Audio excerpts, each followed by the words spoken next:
Student, आज हम बात करेंगे हमारी संख्याओं के प्रकार की। संख्याएं किस किस प्रकार की होती हैं, कैसे हम इनको जानते हैं। ठीक है, तो सबसे पहले हमारी संख्या आती है, होती प्राकृत संख्या।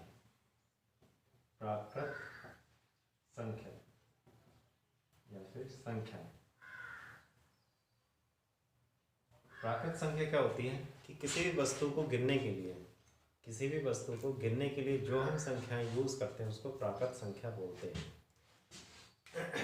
कोई भी, ये मान लो कि कुछ कंचे हैं, इनको हम गिन रहे हैं, 1 2 3 4 5 6 7, एक इमेज बनती है 7, तो इसको हम क्या बोलेंगे, ये एक प्राकृत संख्या है 7। तो किसी भी चीज़ को, चाहे खिड़की, दरवाजे, घर या फिर हमारी डेली लाइफ में बहुत सारी चीज़ें होती हैं, उन सभी चीज़ों को गिनने के लिए, किताबों को गिनने के लिए, टेबल, कुर्सी, कुछ भी है, उन सबको जब भी हम गिनते हैं तो उनको गिनने के लिए जो चीज़ें, जो संख्याएं यूज होती हैं उनको प्राकृत संख्या कहते हैं। ठीक है, और इनकी स्टार्टिंग हमारी कैसे, कहाँ से होती है, 1 2 3 4 5 6 7 8 और 9 तक, यहाँ तक ये सब रहते हैं। बाकी सब इसके कृत्रिम संख्याएं बनती रहती हैं, कलेक्ट करके इसको। ठीक है, नेक्स्ट हमारी जो आती है वो होती है पूर्ण संख्या। किसे कहते हैं? पूर्ण संख्या। पूर्ण संख्याएं वह संख्याएं होती हैं जब हम प्राकृत संख्या में जीरो को ऐड कर लेते हैं। क्या करते हैं?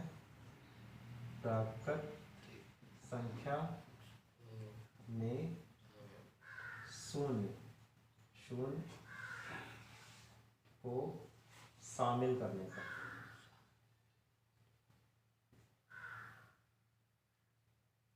शून्य को शामिल करने पर हमें पूर्ण संख्याएं प्राप्त हो जाती हैं। क्या? पूर्ण संख्या। या फिर हम ऐसे करते हैं, जब हम प्राकृत संख्या में शून्य को शामिल कर लेते हैं तो हमारा पूर्ण संख्या हमें मिलती है, उसको पूर्ण संख्या बोलते हैं। ठीक है, चलिए, तो बहुत आसान है। हमें ये बस प्राकृत में 1 से स्टार्ट करें, 1 0 1 2 3 और डेस, इस तरह से आपका हो जाएगा। नेक्स्ट आगे बढ़ते हैं, पूर्णांक संख्या। पूर्णांक संख्या क्या होती है? जब हम प्राकृत संख्याओं में शून्य और ऋणात्मक संख्याओं को भी ऐड कर लेते हैं, ले लेते हैं, साथ में शामिल कर लेते हैं, तो इस तरह से जो भी संख्या हमें प्राप्त होती है वो हमारी पूर्णांक संख्या कहलाती है। जैसे कि हमने कहा शून्य को शामिल करना है, और कौन सी? ऋणात्मक संख्या। अब ये ऋणात्मक संख्या क्या होती है, कहाँ से आई है? ठीक है, जैसे कि शून्य हम इस तरह से लिखते हैं, 0 1 2 3 4, इस तरह से आगे बढ़ते हैं, तो ये सब हमारी संख्या प्लस में जा रही है। लेकिन जब शून्य से पहले आते हैं तो हमारी संख्या यहाँ पर माइनस में स्टार्ट होती है, -1 -2 -3 और ये -4। ये इस तरह से जब हम पीछे की तरफ बढ़ते हैं तो हमारी ये ऋणात्मक संख्या कहलाती है और ये हमारी धनात्मक संख्या कहलाती है। ठीक है, तो हम आराम से समझ सकते हैं कि पूर्णांक संख्या क्या होती है, जब हम प्राकृत संख्या में जीरो और ऋणात्मक संख्याओं को भी शामिल कर लेते हैं तो हमारी पूर्णांक संख्याएं हमें प्राप्त हो जाती हैं। इसके बाद और एक प्रकार की संख्याएं हमारे पास होती हैं, हम बोलते हैं सम संख्या। सम संख्या क्या होती है? सम संख्या हम लोग समझे। सम संख्या वे संख्याएं होती हैं जो 2 से पूर्णतः विभाजित हो जाती हैं।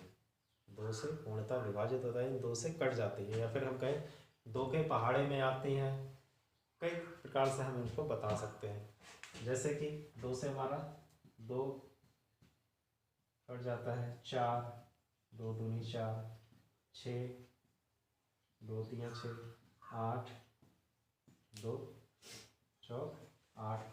तो देख रहे हैं हम कि इस तरह से जो भी संख्या 2 से पूरी कट जाती है तो वो हमारी सम संख्या कहलाती है। ठीक इसी का विपरीत होता है। अब कोई भी संख्या पूर्ण सम संख्या हम कैसे पहचान लें कि कोई भी संख्या कितनी बड़ी संख्या है, मान लो इसके लास्ट का भी अक्षर, लास्ट का जो अंक है वो आप देख लो 4 है, 4 2 से कट जाता है, इसका मतलब ये पूरी संख्या जो है वो क्या है, सम संख्या है। कौन सी है, सम।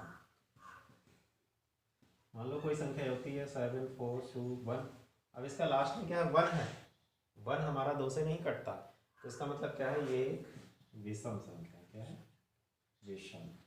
विषम हम अभी बताएंगे कि विषम संख्या क्या होती है। विषम संख्या क्या होती है, सम संख्या का जस्ट अपोजिट हम लोग बोल सकते हैं कि उसको हम विषम संख्या बोलते हैं। जैसे कि हमने सब में बताया था कि जो संख्या 2 से पूरी विभाजित हो जाती है वह हमारी सम संख्या कहलाती है, और जो संख्या 2 से पूर्णतः विभाजित नहीं होती है वो हमारी विषम संख्या कहलाती है। ठीक है, विषम संख्या जैसे कि आपका 1 हो गया, 3 हो गया, 5 हो गया, 7 हो गया, 9 हो गया, 11 हो गया।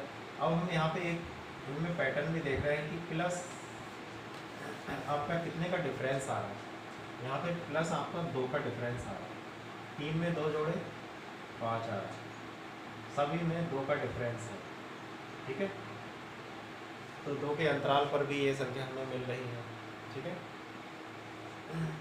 तो यही डिफरेंस आपका सम में भी चलता है, 2 ऐड करते रहेंगे हमें सम मिल जाएगी। 1 से स्टार्ट करें और 2 ऐड करें तो हमें क्या मिलता रहेगा, विषम संख्या मिलती रहेगी, और 2 से स्टार्ट करें और फिर 2 ऐड करते रहें तो हमें सम संख्या मिल जाती है इस तरह से। ठीक है, इसी तरह से ये सीरीज आगे चलती रहेगी। अब आती है हमारी अभाज्य संख्याएं। अभाज्य संख्याएं क्या होती हैं, अभाज्य संख्याएं वे होती हैं जो स्वयं के अतिरिक्त एक संख्या 1 से विभाजित हो जाती है, केवल जो स्वयं व 1 के अतिरिक्त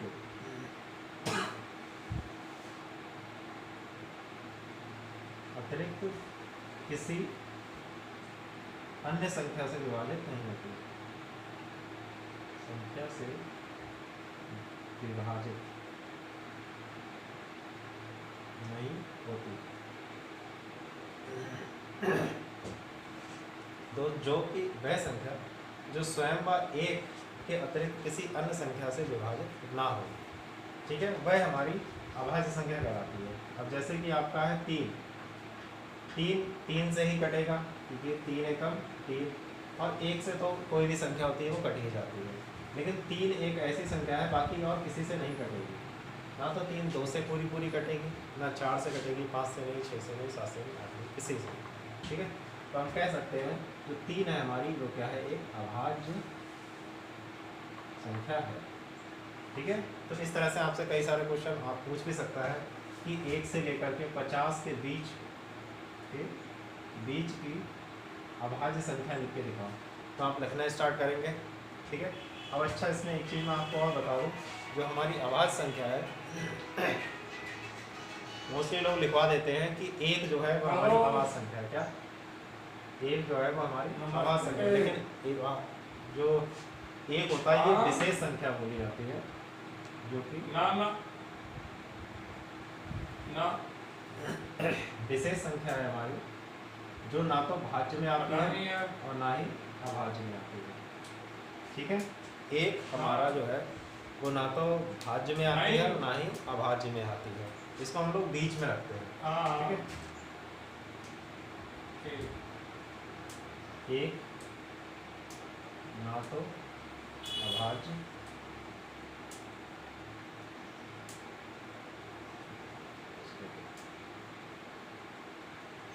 और ना ही भाज्य,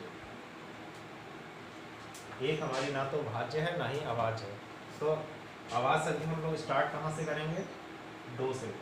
2 3 5 7 11 13 17 19, इस तरह से जो हमारी सीरीज चलेगी वो हमारी अभाज्य संख्या की सीरीज रहेगी।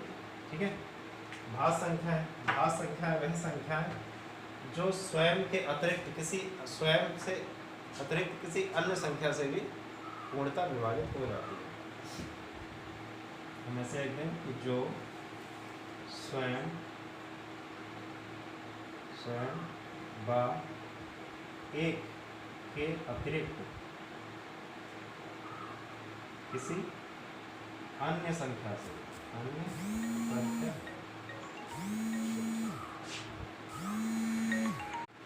तो भाज्य संख्या हमारी जो स्वयं व एक के अतिरिक्त किसी अन्य संख्या से भी विभाजित हो जाती है हमारी कौन सी कहलाती है? भाज्य संख्या कहला रही है। ठीक, इसमें हम कौन कौन संख्या ले सकते हैं? जैसे कि 4,